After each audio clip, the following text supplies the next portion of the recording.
तोहके बनौले बाड़े कौन माटी सान के। दिल में मोहब्बत जगा दिहला राजा, आपन दीवानी बना लिहला राजा। रुपवा के हमरे बड़ाई तो के चार चांदे पे लगा दिहला राजा।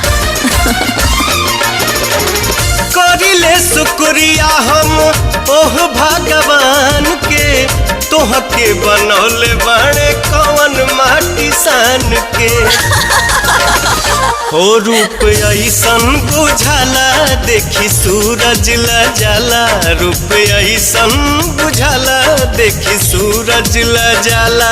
जैसे चंदा उगल दरिया में दिल भइल